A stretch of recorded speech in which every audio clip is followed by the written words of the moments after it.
Subscribe करें और bell दबाएं ताकि कोई खबर रह न जाए।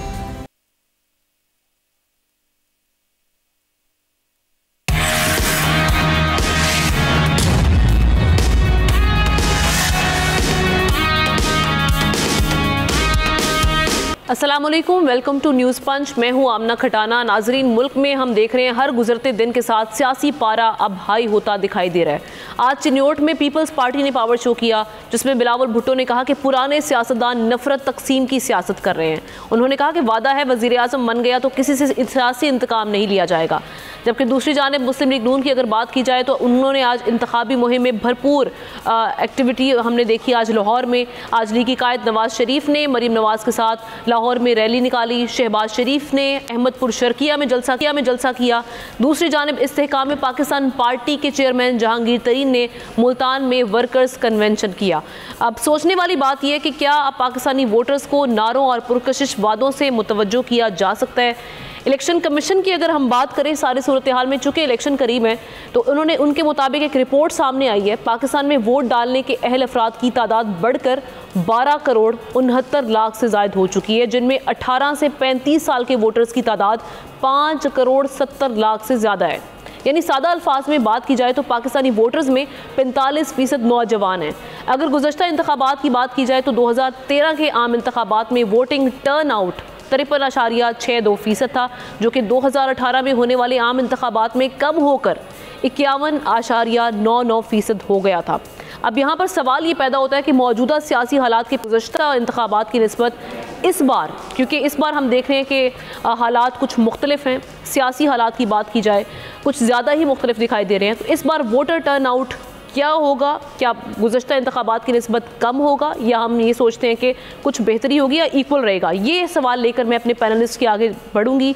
और हमारे साथ डॉक्टर दानिश कराची स्टूडियो से हमारे साथ मौजूद हैं, नज़ीर लगारी साहब कराची स्टूडियोज़ में मौजूद हैं, इस्लामाबाद से हमें ज्वाइन किया है एहतशामुल हक साहब ने, और शहजादा जुल्फ़िकार कोयटा से हमारे साथ होंगे। तो सब तज्ज़ियाकारों को मैं वेलकम कहूँगी। सबसे पहले मैं सवाल लेकर चलूँगी डॉक्टर दानिश की जानिब। सर, क्या समझते हैं इस बार वोटर टर्नआउट? क्योंकि अब जो हम सियासी हालात देख रहे हैं, जहां पर हम ये भी देख रहे हैं कि एक पार्टी ज़ेरे अताब है, और माजी में भी कुछ पार्टीज़ ऐसे ज़ेरे अताब रहीं, लेकिन इस बार कुछ हालात मुख्तलिफ हैं। तो वोटर टर्नआउट कितना देख रहे हैं आप? गुज़श्ता हुकूमत जो गुज़श्ता इंतखाबात थे उससे कम होगा या बेहतर रहेगा? शुक्रिया आमना। आपके व्यूवर्स को थोड़ी सी तारीख़ में लाना चाहूँगा। एक तो ये है कि पाकिस्तान के अंदर जो इलेक्शन हुए हैं, तकरीबन 11 इलेक्शन हुए हैं। इनमें एक सदारती इलेक्शन जो था वो मोहतरमा आपके फ़ातिमा जिन्ना और अयूब ख़ान के दरमियान हुआ था, सदारती कॉन्स्टिट्यूशंस के ऊपर, और एक गैर जमाती इलेक्शन हुआ था वो ज़िया उल हक साहब के दौर में। इसके अलावा यानी इसके साथ 11 इलेक्शन अब तक पाकिस्तान में हो चुके हैं जो नेशनल असम्बली के इलेक्शंस हैं। उसमें जो सबसे ज़्यादा टर्न आउट रहा वो टर्न आउट था 1970 का इलेक्शन, जिसमें पिलडेट के मुताबिक जो एक इदारा है बहुत अहम, उसके तहत 63% था, और गैलप ने भी तकरीबन यही रेशो रखा था। और 1970 का इलेक्शन जो सबसे ज़्यादा साफ और शफाफ कहलाता है, उसमें तकरीबन 63% वोट पड़े थे। और दूसरा जो कम से कम इस वक्त वोट पड़ा है पाकिस्तान के इन 11 इलेक्शंस में, उनमें 1997 का इलेक्शन था, जिसमें सिर्फ 35% वोट पड़े थे। बाकी आपने ख़ुद भी बता दिया कि जनाब 2013 में 53% था और 2018 में 51% था। लेकिन अब जो हालात हैं उसमें क्या टर्न आउट बढ़ेगा या कम होगा, उसमें 2 स्कूल ऑफ थॉट्स हैं। एक तो ये है कि जो इस वक्त सूरत हाल है वो 5-6 बातें हैं जिसकी बुनियाद पर शायद टर्न आउट बहुत कम हो। सबसे पहली बात यह है कि पाकिस्तान की आवाम इस वक्त महंगाई, बेरोज़गारी और आपके गुर्बत में जो है वो मर रही है, तो वो इलेक्शन में आएगी या वो अपनी ज़िंदगी बचाएगी। एक वजह तो ये है। दूसरी वजह ये है कि सियासी इस निज़ाम पे अब आवाम का एतमाद नज़र नहीं आता है। आपने देखा होगा गैलप सर्वे में भी तकरीबन सियासी जमातों पे 38% लोगों ने जो है एतबार किया था, बहुत बड़ी तादाद ने इनकार किया। तीसरी जो इम्पोर्टेंट वजह है कि वो ये है कि इस वक्त भी गैर यकीनी सूरत हाल है कि 8 तारीख को इलेक्शन होगा या नहीं होगा। चौथा जो वजह आता है वो ये है कि इस इलेक्शन से तब्दीली जो है वो कोई आएगी या नहीं आएगी। और एक और बहुत बड़ी वजह है जो खुद सियासी जमातों में ये बात सामने आ रही है और आवाम तक ये पहुंची है कि ये इलेक्शन जो एक मुतनाज़ा इलेक्शन हो चुका है, ये भी वजूहात है। और एक और वजह इसके साथ शामिल होती है और वो ये है कि क्या ये इलेक्शन है या सिलेक्शन है। तो इसलिए मुझे नहीं लगता, एक तो ये, और दूसरा स्कूल ऑफ थॉट्स बता दूं, अगर पीटीआई के वर्कर जो कि पीटीआई दावा कर रही है कि 80%, 70% उनके वोटर्स हैं और उनके पास कोई निशान नहीं है और उनके पास कोई तंजीम या साइंस और इलेक्टेबल नहीं है, वो आवाम पे भरोसा कर रहे हैं, अगर वो अपने आवाम को निकालने में कामयाब हो गए तो वोटर टर्नआउट बढ़ेगा, वरना इन 6 बातों की बुनियाद पर वोटर टर्नआउट बहुत कम होगा। लगारी साहब, आपकी इस पे क्या राय है? वोटर टर्नआउट आप इस बार कैसा देख रहे हैं? हालात को देखते हुए आपकी एंटिसिपेशन क्या है? बहुत शुक्रिया।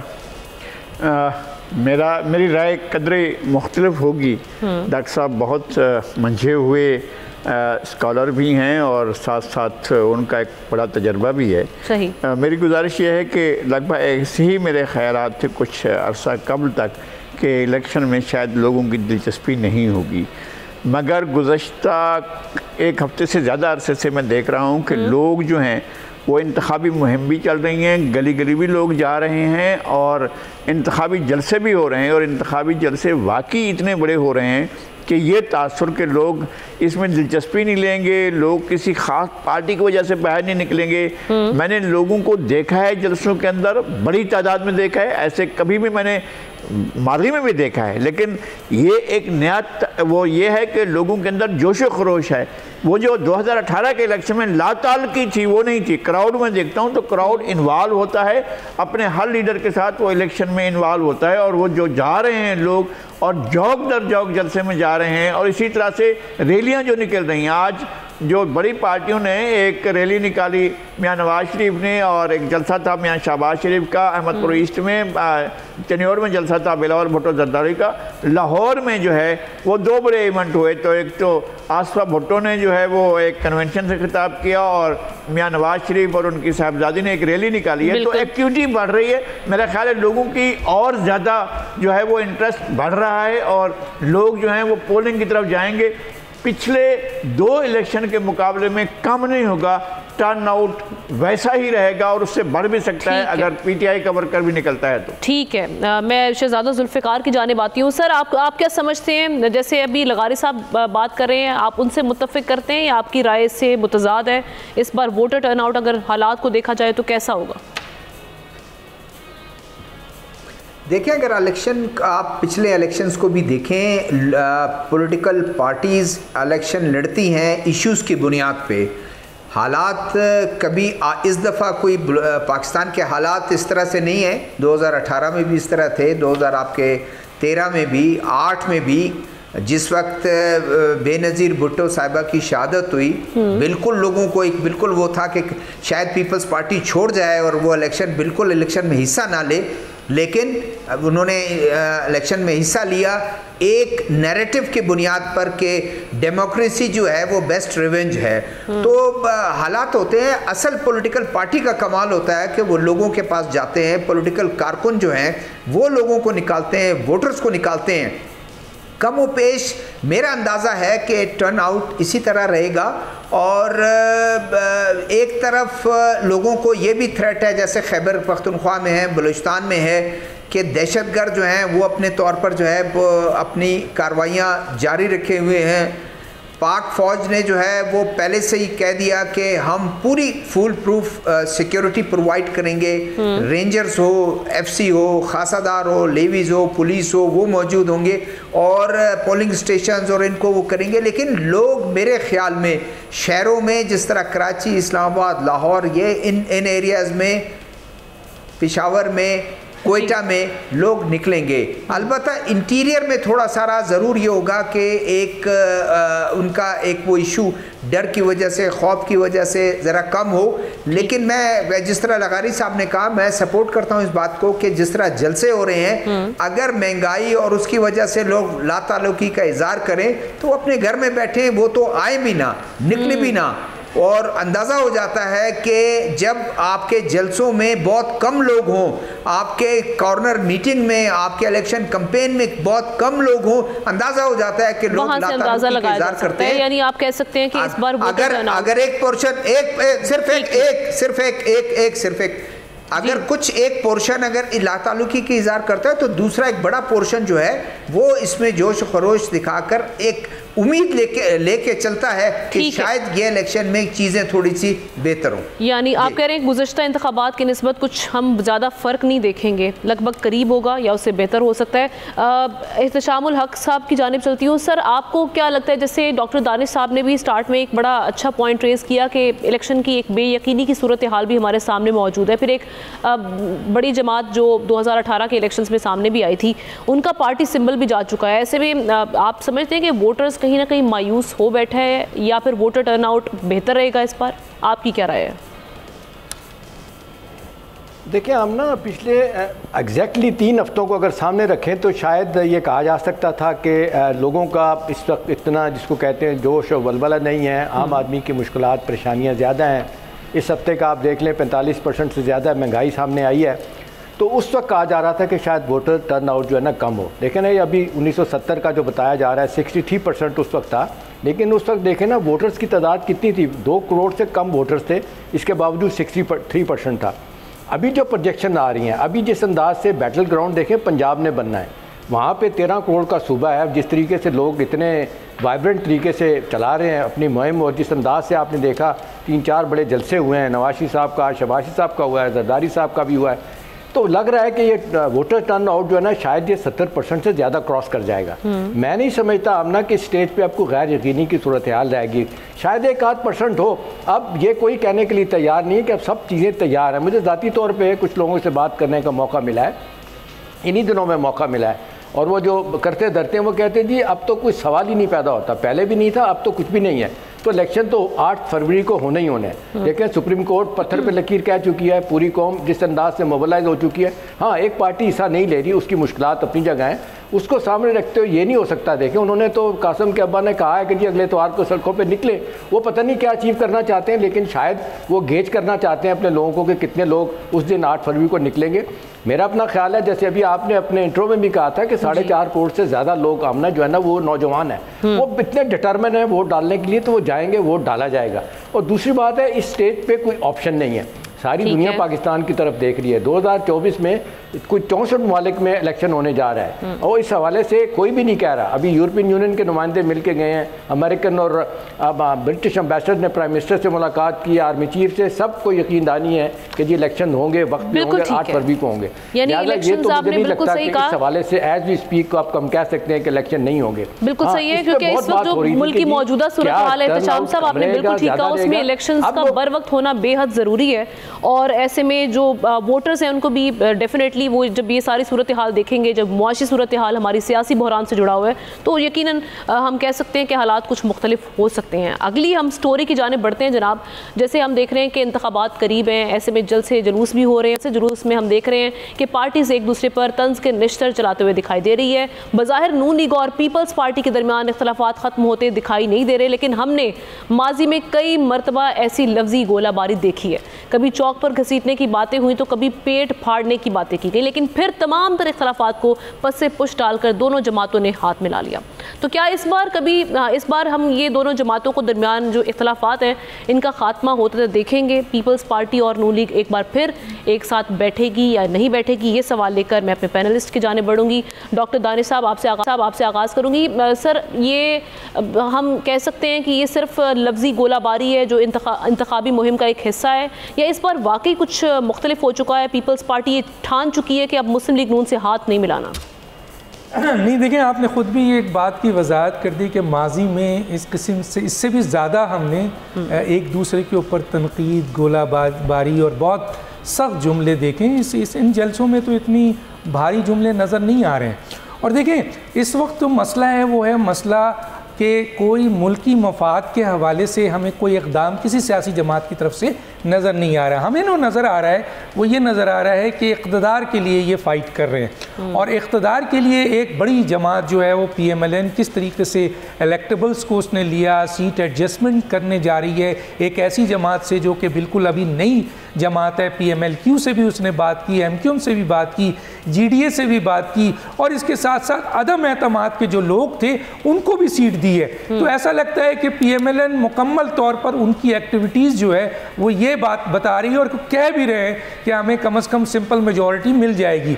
ऐसी सूरत हाल में पीपल्स पार्टी जो है वो भी कहीं ना कहीं छोटे मोटे इत्तेहाद में है, लेकिन कुछ सियासी जमातों का ये कहना है कि PMLN और पीपल्स पार्टी पहले भी एक दूसरे के ख़िलाफ़ उन्होंने बातें की हैं, लेकिन इलेक्शन के बाद ये दोनों एक प्लेटफॉर्म पर आ जाएंगे। पीपल्स पार्टी भी इक़्तिदार के लिए कर रही है, उसकी तरफ से कहीं कोई मुफाहमत वाली बात नज़र नहीं आ रही है। PMLN से इतनी गोलाबारी नहीं हो रही है जितनी पीपल्स पार्टी की तरफ से हो रही है। तो ये कहना कि ये दोनों बड़ी सियासी जमातें, हाँ, अगर कोई सियासी जमात इस वक्त अगर अलग नज़र आ रही है या उनके लोग इस वक्त एक तरीके से अलग नज़र आ रहे हैं, तो वो मां सवाए एक जमात है और वो है PTI, जो कि इंडिविजुअल बेसिस पे है। बाकी सारी जमातें जो हैं वो एक टारगेट है उनका, और वो है इक़्तिदार। और माजी में 16 महीने में हमने देखा है कि 13 सियासी जमातों ने इत्तेहाद किया है, तो आइंदा भी हमें लगता है कि इक़्तिदार के लिए ये मिल बैठेंगे। लगारी साहब, आप भी समझते हैं कि जैसे डॉक्टर दानिश कह रहे हैं कि इक़्तिदार के लिए ये फिर मिल बैठेंगे, ये महज बातें हैं, लफ्ज़ी गोलाबारी है, गर्म जोशी दिलाने के लिए जो जलसों में हम देखते हैं यूजुअली होता भी है पाकिस्तानी सियासत में, ये वो रवायत का हिस्सा है? दोनों जमातें एक अजीब तरीके से कैंपेन कर रही हैं। पाकिस्तान पीपल्स पार्टी बहुत सख्त जारहाना अंदाज में नून लीग पर तनकीद कर रही है, और नून लीग की तरफ से अमूमी तौर पर खामोशी है, वो इस तरह का जवाबी वार नहीं कर रहे हैं और बहुत एहतियात कर रहे हैं। उसकी वजह है, बहुत साफ वजह ये है कि मुस्लिम लीग नून नहीं चाहती है कि एंटी नून लीग वोट एक्टिवेट होकर पीपल्स पार्टी की तरफ जाए। वो सिर्फ इस बात की वजह से एहतियात कर रही है कि वो अगर तनकीद करती है तो एंटी नून लीग वोट जो है वो एक्टिवेट होकर पीपल्स पार्टी की तरफ चला जाएगा और पूरे शद्दोमत से जाकर लेगा। लेकिन इस बार पीपल्स पार्टी के वोटर को इस बात का यकीन है, मैंने पहली बार देखा है कि उसे इस बात का यकीन है कि ऐसा नहीं होगा जैसे माजी में होता था कि वोट पड़ जाने के बावजूद हम हार जाते थे और जीतने के बावजूद हमें हरा दिया जाता था। अब ऐसी सूरत हाल नहीं होगी। अब वो मैनोवरिंग जो है शायद उस ना हो और इलेक्शन जो है वो इंजीनियरिंग की तरफ तवज्जो कम दी जाए और रिज़ल्ट को देखा जाए। तो मेरा ख्याल ये है कि ये बात होगी।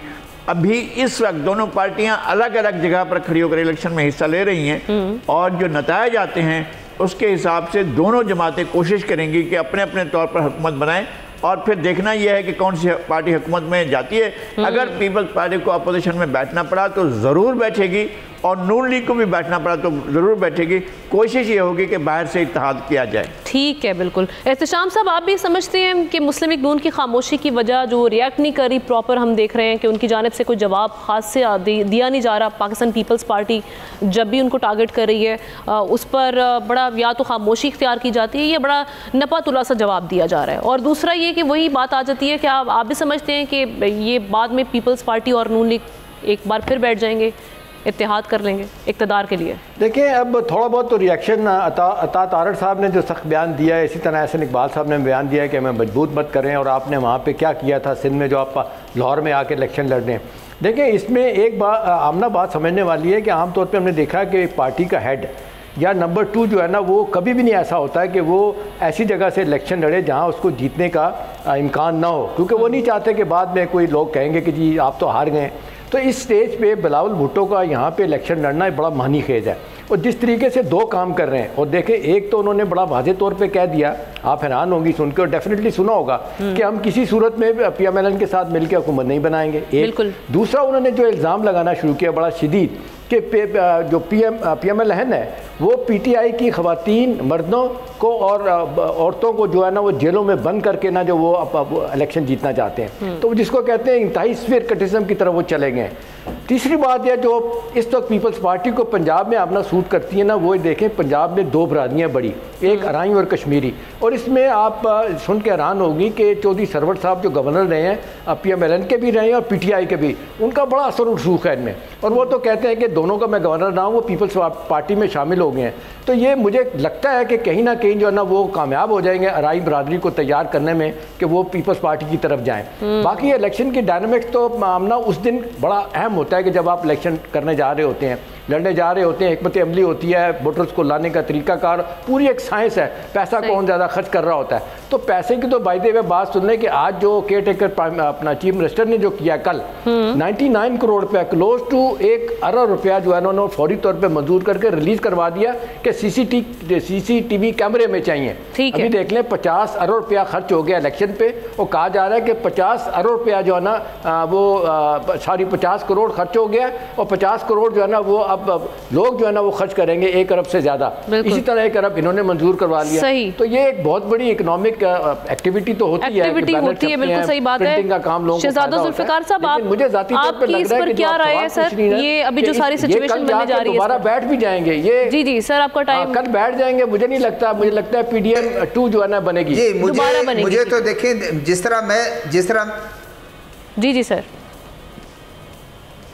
जुल्फिकार साहब, मुझे इस तरह लगता है कि ये चीज़ें आपके PDM के देखें, PDM for all practical purposes जो है वो तो पीपल्स पार्टी छोड़ चुकी थी और दोबारा से इकट्ठा किया गया, दोबारा से मेरे ख्याल जी दोबारा से उनको वापस इकट्ठा किया गया कि PTI की हुकूमत के ख़िलाफ़ अभी आपने नो कॉन्फिडेंस मोशन लाना है, और ये उन्होंने किया। एक चीज़ और मैं देखता हूँ कि पीपल्स पार्टी को के हलकों में ये चीज़ है कि कोई ज़्यादा ही कोई फेवर दी जा रही है पाकिस्तान मुस्लिम लीग नून को। उस वजह से वो ये समझती है कि हमें ये लोगों में बताना है कि हम ज़्यादा से ज़्यादा उस पर हमले कर रहे हैं, ताबड़तोड़ हमले कर रहे हैं, कॉन्फिडेंस हम में ज़्यादा है, हम जीतेंगे, ये भी कुछ ज़्यादा ऐसे नज़र आ रहा है। और दूसरा, अगर आप दूसरी तरफ देखें, जिस तरह हमारे जितने इस वक्त पैनलिस्ट हैं उन्होंने इस बात का जो है मैं इत्तेफाक करता हूं जो वो कह रहे हैं कि उनकी तरफ से मोहतात अंदाजे में कोई एक आध उनका कोई लीडर दे देता है, लेकिन जो सेंट्रल लीडरशिप है उसकी तरफ से कुछ भी नहीं है। सेंट्रल लीडरशिप कोई ऐसी बात नहीं करना चाह रही और नहीं कर रही है। इसका मतलब उनको पूरा कॉन्फिडेंस है कि वो शायद उनकी बॉडी लैंग्वेज बता रही है कि वो हुकूमत बनाएंगे, हमें ज़रूरत नहीं है, क्योंकि शायद वो समझते हैं कि पीपल्स पार्टी की ज़रूरत है। पीपल्स पार्टी ये समझती है हमें इस वक्त नून की ज़रूरत नहीं है, क्योंकि उनको पता है कि शायद वो सेंटर में हुकूमत नहीं बना सके। और मैं एक और बयान भी कोट करता हूं, अगर इससे पहले बिलावल भुट्टो साहब का जो है हमेशा से ये बात वो कह रहे थे कि लेवल प्लेइंग फील्ड नहीं है। सही।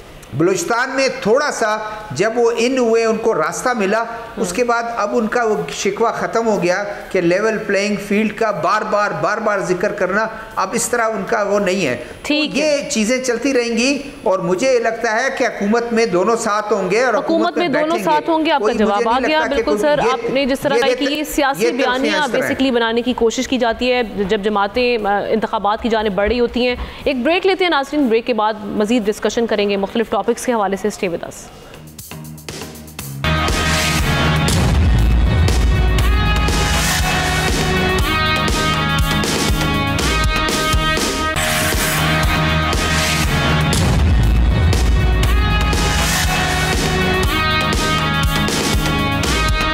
Welcome back once again. जिस तरह से हम देख रहे हैं कि इंतखाबात के साथ ही एक लेवल प्लेइंग फील्ड की बात शुरू हो गई। पीपल्स पार्टी की जानिब से निगरान सेटअप पर बार बार एतराज़ उठाए गए। इसी तरह से PTI भी तहफ़्फ़ुज़ात का इजहार कर चुकी है। लेवल प्लेइंग फील्ड ना मिलने के शिकवे भी किए जा रहे हैं। तो क्या वाकई निगरान हुकूमत का झुकाव किसी एक जमात की जानिब है? क्या कोई एक जमात वाकई लाडली जमात या फेवरेट जमात इस वक्त समझी जा रही है?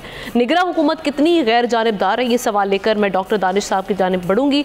सर, आप क्या समझते हैं कि इस सारी सूरत हाल में वाकई निगरान हुकूमत का झुकाव है किसी एक जमात की जानिब?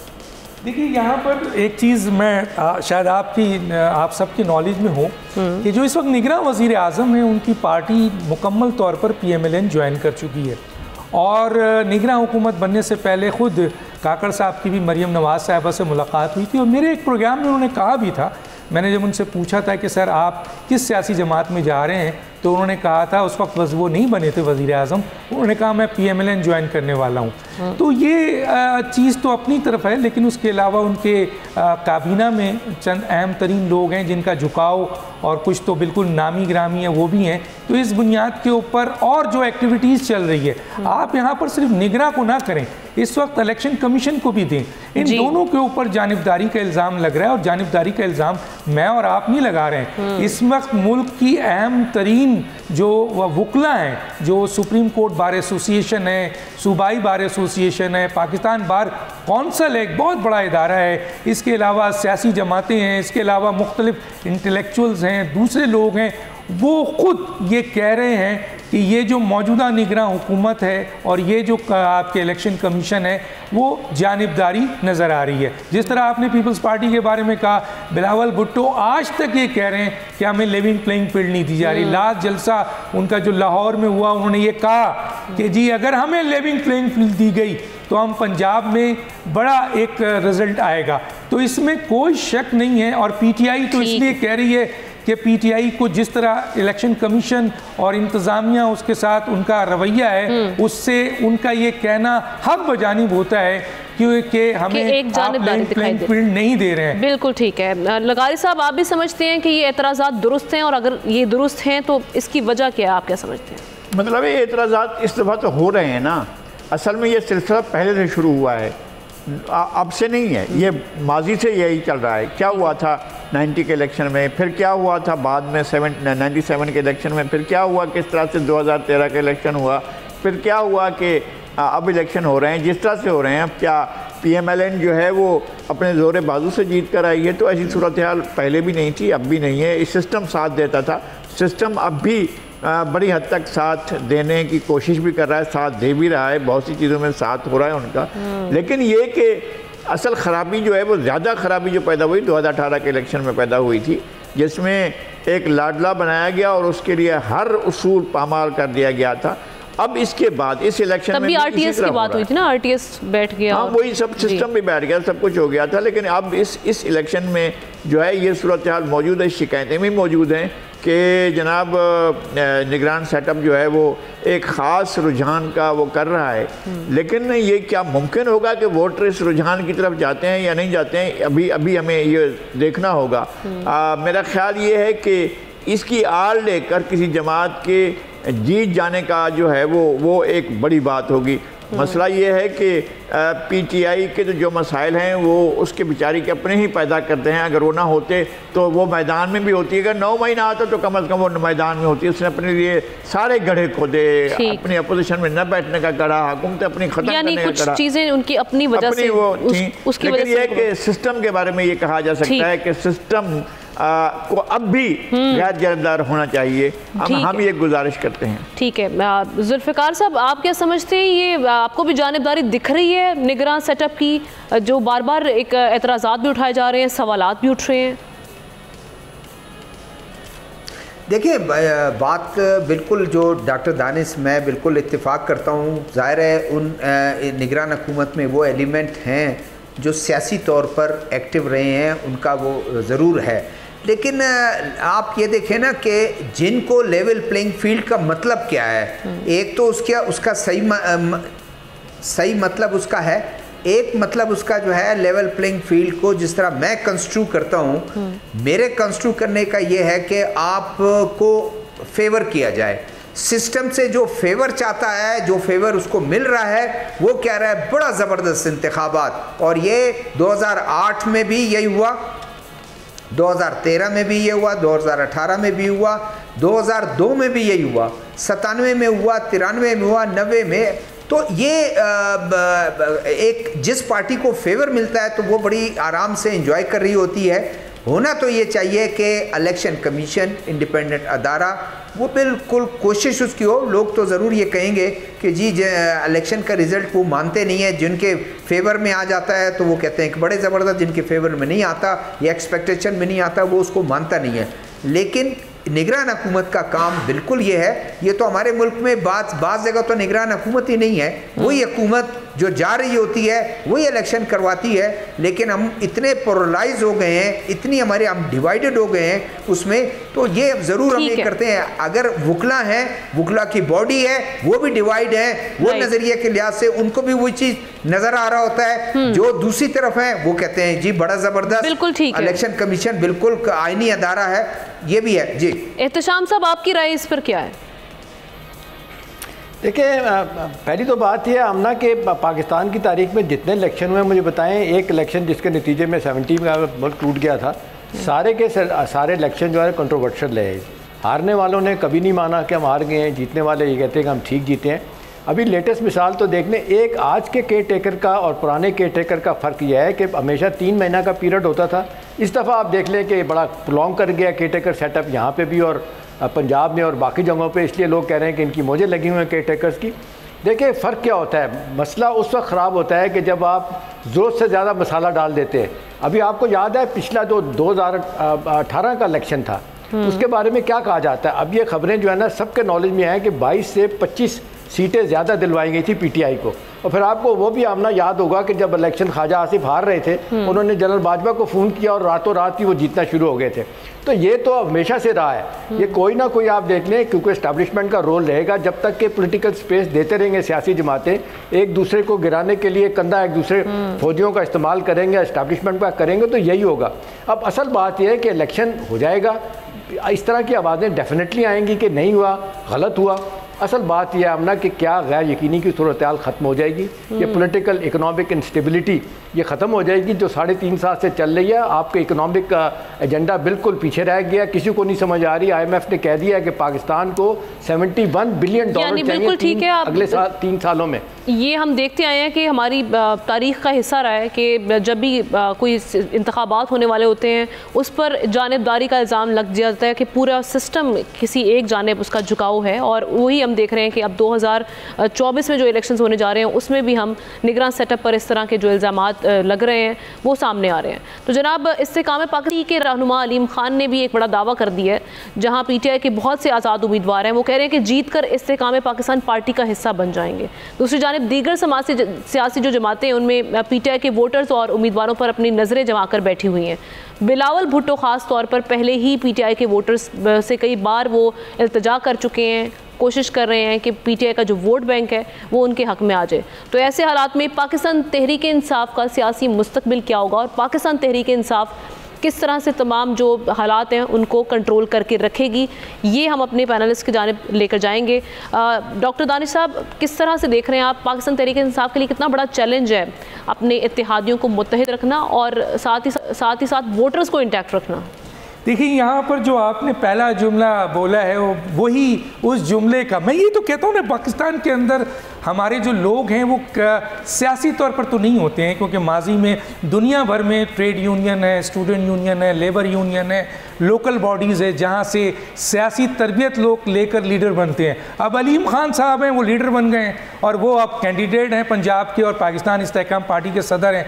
उनका अपना ही जुमला आप देख लीजिए, वो ये कह रहे हैं कि PTI के लोग जीत कर हमने ज्वाइन करेंगे। इसका मतलब है उनको ये यकीन है, सर राब्ताकारी तो हो रही होगी ना इस वक्त, उनको यकीन है कि PTI के लोग जीत रहे हैं। ग्राउंड में PTI के वोटर पंजाब में भरे हुए हैं, जो कि दावा है PTI का, मैं दावा नहीं कर रहा, मुख्तलिफ सियासी जमात के लोग दावा कर रहे हैं, जो खुद PMLN के लोग हैं वो भी दावा कर रहे हैं, मैं कोट नहीं करना चाहता नाम, लेकिन सवाल ये है कि वो भी कह रहे हैं कि जीत कर हमें शामिल होगा। अब शामिल होते हैं इनमें या पीपल्स पार्टी में या वो इंडिविजुअल हैसियत से, मैंने कल भी कह दिया कि आइन और कानून उनको इस बात की इजाज़त देता है कि वो जीतने के बाद PTI में जाए। अब रही बात कि जनाब पीपल्स पार्टी भी उस तरफ देख रही है, पाकिस्तान अवामी तहरीक का वोट पीपल्स पार्टी ने पंजाब में ले लिया है। तकरीबन 80 से 90 हज़ार वोट उनका पाकिस्तान के ख़ासतौर पर पंजाब में है जो मुख्तलिफ जगहों पे बटा हुआ है,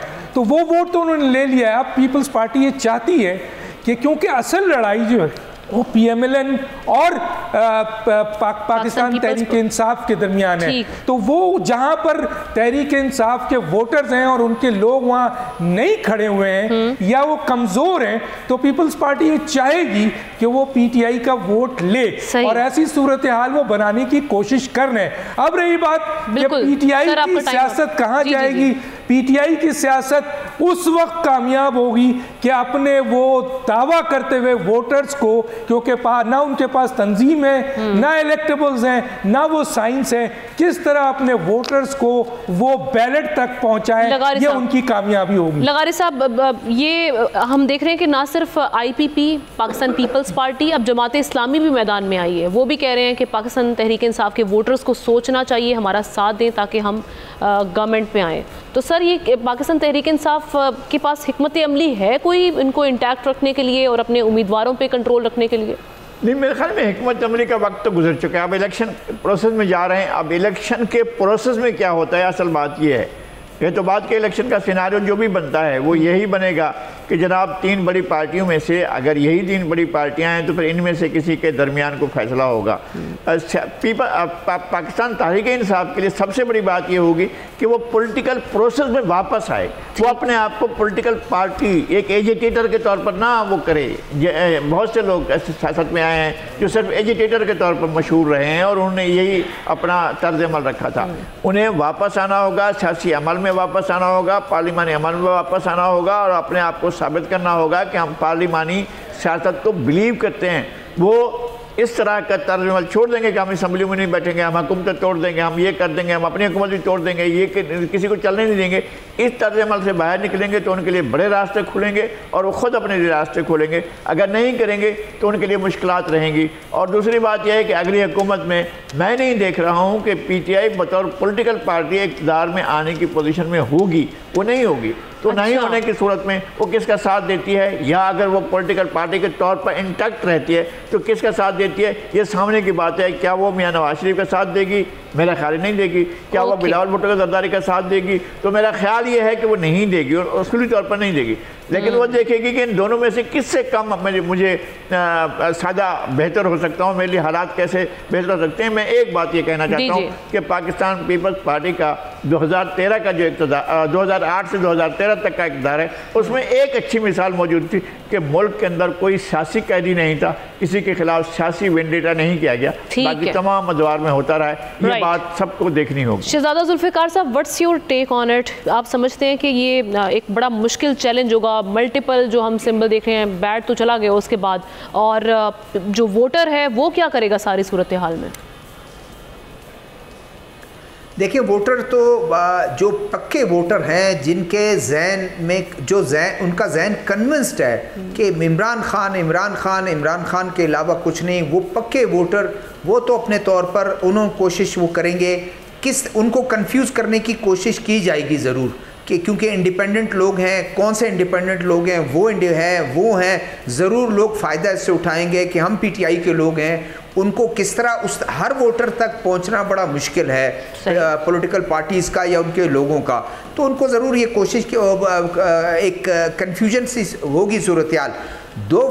वो लोग जिन्होंने 2018 में अगर वोट किया है, आज वो देख रहे हैं, वो कन्फ्यूजन का अगर शिकार होंगे तो जाहिर है वो ये जमात इस्लामी की तरफ जाएंगे। पीपल्स पार्टी को जिस तरह इन्होंने कहा, डॉक्टर दानिश ने कहा कि ये ज़रूर होगा कि उनकी कोशिश है कि पीपल्स पार्टी कोशिश कर रही है डेंट क्रिएट करने की कि वो वोटर्स जो PTI के वोटर्स हैं उनमें से कुछ ना कुछ अपनी तरफ अपने मुतवज्जो करने और वो कुछ ले लें। तो ये इस तरह से सूरत हाल होगी।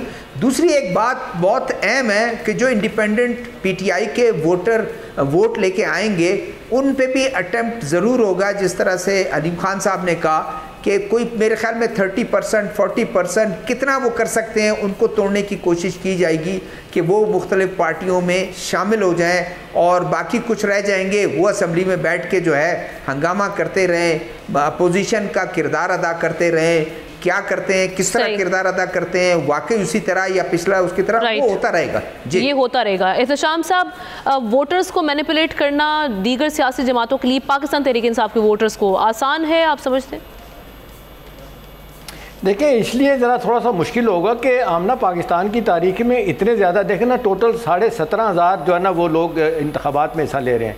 11,500 जो है ना इंडिपेंडेंट है, सिर्फ 6,000 जो है ना वो सियासी जमातों से हैं। तो ये अगर पाकिस्तान की आमना तारीख आप देखें तो हमने देखा है कि इंडिपेंडेंट जो है ना वो जीत के आते हैं ना, वो बड़ी आसानी से जो है ना वो उसी तरफ जाते हैं जो जिसकी गवर्नमेंट बन रही होती है। कौमी असम्बली को देख लें, सेनेट में भी जो इलेक्शन जो आज़ाद जीत के आते हैं वो भी रूलिंग पार्टी के साथ जाते हैं।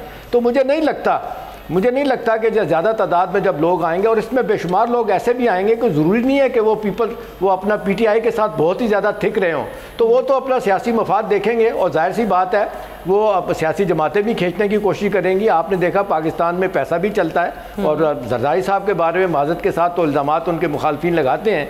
आप देख लें फॉर्मर फाटा के जो लोग हैं MNAs, वो जब इलेक्शन होता है सेनेट का होता रहा है माजी में, जिस तरीके से वो पैसे लिया करते थे, तो ये गेम तो होगी, पैसा भी चलेगा, इन्फ्लुएंस भी चलेगा।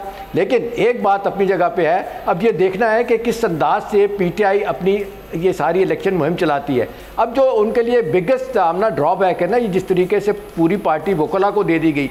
वकला बोलने में बहुत अच्छे हैं, लेकिन तंजीमी मामलात में लोगों को लेके आना, बरादरी सिस्टम है, फिर जिस तरीके से आप देख लें लोग धड़ेबंदी की सियासत है उसको तो नहीं समझते, अपने अंदर इख्तलाफात उनके बहुत ज़्यादा हैं। तो मुझे लगता है कि ये उनके लिए एक मुश्किल होगी PTI के लिए। हाँ, एक बात मैं बड़ा क्लियर हूँ कि जीतने के बाद ये ज़्यादातर लोग जो है ना वो मुझे नहीं लगता कि वो PTI के साथ जाना चाहेंगे। अकरम राजा तो अदालत में चले गए, वो ये कह के कि जी मैं तो PTI का नुमाइंदा हूँ, लेकिन मेरा ख्याल है दूसरी तरफ इलेक्शन कमीशन के लोग इसको नहीं मुश्किल होगा। लेकिन पाकिस्तान तहरीक इंसाफ जो जिस तरह से अभी ये कि सोशल मीडिया का टाइम है और मुख्तलिफ बेशक सिंबल हैं, वो इस चीज़ को टैकल कर लेगी। और दूसरा उनका दावा ये कि पार्टी अभी रजिस्टर्ड है इलेक्शन कमीशन के साथ, तो आज़ाद उम्मीदवार इतने आज़ाद नहीं होंगे जितना दूसरी जमातें समझ रही हैं। तो जनाब आगे बढ़ते हैं, हमसाया मुल्क भारत की भी बात कर लेते हैं, जहाँ पर मोदी सरकार ने बढ़ती हुई कौम परस्ती का भरपूर फ़ायदा उठा लिया है, जिसकी वाज़े मिसाल राम मंदिर की तामीर है। लेकिन बैनुल-अक़वामी जरीदे ब्लूमबर्ग ने मोदी सरकार की हकीकत सबके सामने अयां कर दी है। ब्लूमबर्ग के मुताबिक मोदी भारत में पिछले 10 साल से जारी करप्शन, मुआशी बहरान, बेरोज़गारी और महंगाई ख़त्म करने में नाकाम रहा है। यही वजह है कि सियासी फ़ायदे के लिए मोदी ने बाबरी मस्जिद के मलबे पर राम मंदिर का इफ्तिताह किया है। तो इस सारी सूरत हाल में सवाल अब ये पैदा होता है कि मोदी कब तक अपना ये मकरूह चेहरा छुपाने के लिए एंटी मुस्लिम कार्ड इस्तेमाल करता रहेगा, और क्या ये जो एंटी मुस्लिम कार्ड है ये मोदी सरकार को अपनी तमाम जो सारी सिचुएशन है, जो उनकी जो हम देख रहे हैं कि उनकी कारकर्दगी जो इस वक्त फेलियर सामने आ रहा है, उसको कंट्रोल कर पाएगी ये कार्ड? तो यही सवाल लेकर मैं बढ़ूंगी नज़ीर लगारी साहब की जानिब। सर, ये समझते हैं कि इस कार्ड से जो आपकी जो कारकर्दगी है वो छुप जाएगी? मेरा ख्याल है कि ये तीसरा इलेक्शन जो है वो मोदी उससे फ़ायदा नहीं उठा पाएगा, इसलिए कि हमने देखा है पिछले दिनों लगातार जिस तरह से मुहिम चलाई है, और जिस तरह से एक यात्रा की मुहिम चलती रही राहुल गांधी ने, उसने अपने आप को ईस्ट में ज़्यादा इस्टेब्लिश किया है बहुत से सूबों में। लेकिन उससे कचा नज़र बात यह है कि मोदी का ये तर्ज अमल इलेक्शन के मौके पर आकर इसका राम मंदिर का इफ्तिताह करना उस पूरे के पूरे माइंड सेट को ज़ाहिर करता है कि जो वो इंडिया को देना चाहते हैं, और इंडिया की अक्सरियत अब इस सूरत हाल को बर्दाश्त करने को तैयार नहीं है कि वो अपने सेकुलर रवैये को तर्क करके और एक इंतहा पसंद ख़तरनाक किस्म का हिंदुत्व का जो नज़रिया उसके साथ चले। मेरे ख्याल में इंडिया के अवाम की अक्सरियत इस बात के लिए तैयार नहीं है, और इंडिया इस शराब से निकलना चाहता है। इंडिया इस पूरी सूरत हाल से बाहर निकलना चाहता है। इंडिया की तरक्की के राह में सबसे बड़ी रुकावट, अगर चूँकि इंडिया बड़ा तरक्की कर रहा है और फैल रहा है, उसकी इकनॉमी भी बड़ी हो रही है, लेकिन उसके अंदर उसका इंटरनेशनल इमेज बनाने में सबसे बड़ी रुकावट जो है वो उसका ये चेहरा है जो आज राम मंदिर की। Doctor Danish, what's your take on it? लेकिन ये थोड़ा सा हिस्ट्री भी देख लें कि 1528 में मीर बाकी ने ये मस्जिद जो है वो तामीर की थी, बाबरी मस्जिद, जिसमें 1949 में हिंदुओं ने वहाँ छुपा कर एक मूर्ति रख दी, और उसके बाद मुसलसल वहाँ पर जाते रहे, और आखिर 1992 दिसंबर में अटैक हुआ और बाबरी मस्जिद को शहीद कर दिया गया। लम्हे फ़िक्रिया उस वक्त हुआ जब 2019 में सुप्रीम कोर्ट ने ये फैसला दिया कि जनाब यहाँ पर मंदिर तामीर किया जाएगा, और उन लोगों को जिन्होंने इस तरह का जुर्म किया था, जो बहुत बड़ा जुर्म था, उन सब को जो है वो आज़ाद कर दिया। अब सवाल ये पैदा होता है कि पाकिस्तान जो मौजूदा इस वक्त नरेंद्र मोदी है वो एक एक्सट्रीमिस्ट है, सबको पता है, और जिस तरह वो परवान चढ़ रहे हैं और जिस तरह वो उनकी कार्रवाई है और जिस तरह एक्सट्रीमिस्ट जो है, क्योंकि भारत अब ये कहता है कि मैं सेकुलर हूँ तो कहीं से भी नहीं है, जमहूरियत पसंद है तो कहीं से भी नहीं है। इस वक्त भारत एक हिंदुआता का सामना है। देखिए भारत में सिर्फ मुसलमानों के साथ नहीं, तमाम अक़लियत के साथ जो है वो ज्यादती हो रही है। कोई भी अगर आप रियासत देख लें, 17 कश्मीर देख लें, गुजरात देख लें, 17 आज़ादी की तहरीक देख लें, और इसी तरीके से आप मुख्तलिफ जगहों पर देखें, तो इस वक्त भारत जो है वो अक़लियतों के लिहाज से एक बहुत खतरनाक मुल्क बनता जाता है। एहतशाम साहब, आप बताएं आपकी राय क्या है इस पर? देखिए, मैं थोड़ा सा डिफरेंट समझता हूँ, ऐसा नहीं है। देखिए, इस वक्त जो सूरत हाल है, ये तीसरा इलेक्शन, जैसा कि अभी लवारी साहब भी कह रहे थे कि इलेक्शन लड़ने जा रहे हैं, वो इलेक्शन जीतने के बाद तो फिर मेरा ख्याल है अपनी ये सोचेंगे मोदी साहब कि मैंने लेगेसी क्या छोड़ के जानी है। अब तक तो लोग मेरे ख़िलाफ़ ही हैं, लेकिन आमना एज वी स्पीक वो मोबिलाइज कर चुके हैं। एक इंतहा पसंद हिंदू कौम बनाने के लिए, मुल्क बनाने के लिए लोग उनके साथ खड़े हैं। अभी देख लें, कॉरपोरेट सेक्टर को देख लें, मीडिया को देख लें, सारा का सारा जो है ना, सिविल सोसाइटी देख लें, वो उस तरफ चले गए हैं। बहुत कम लोगों को ज़रूरत होती है कि इसके बारे में कोई बात करे। तो मुझे नहीं लगता कि कोई इतना कुछ होने के बावजूद भी कोई दबाव आएगा। अभी देख लें, 4 रियासतों में इलेक्शन हुए हैं, 3 में मोदी साहब जीते हैं और एक रियासत में से उसमें जीते हैं कि जहाँ से वो कांग्रेस से छीन के दोबारा उनको हुकूमत मिली है। तो मुझे लगता है कि इस वक्त तो वो भरपूर इस मूड में है कि इसको आगे लेके जाए। जीतने के बाद फिर अगला मेरा ख्याल लम्हा होगा कि फिर सोचेंगे लेगेसी छोड़नी है तो। शहजादा जुल्फ़िकार साहब, आपको क्या लगता है कि इसका फायदा मोदी सरकार को किस हद तक होगा?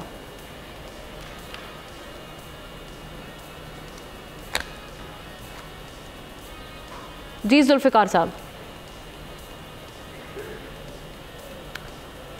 चलें, शहजादा जुल्फ़िकार साहब से मैं दोबारा इस कॉन्टेक्ट करूंगी, हम राब्ता उनसे दोबारा करेंगे। जो अभी सारी सूरत हाल हम देख रहे हैं उसमें यही कि मोदी सरकार अपनी परफॉर्मेंस की वजह से नहीं, ब्लूमबर्ग ने भी इस जानिब इशारा दिलाया है, और उसमें हम सारी सिचुएशन में देख रहे हैं कि एंटी मुस्लिम कार्ड, बल्कि जिस तरह से डॉक्टर दानिश ने कहा, सिर्फ एंटी मुस्लिम कार्ड नहीं, वहाँ पे जितनी भी जो अक़लियतें हैं वो गैर महफूज हैं भारत में इस वक्त, जो शाइनिंग इंडिया की बात हो रही थी।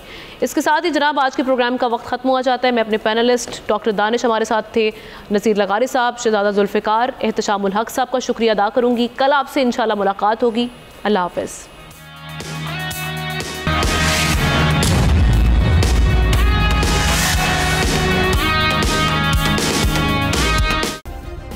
सब्सक्राइब करें और बेल दबाएं ताकि कोई खबर रह न जाए।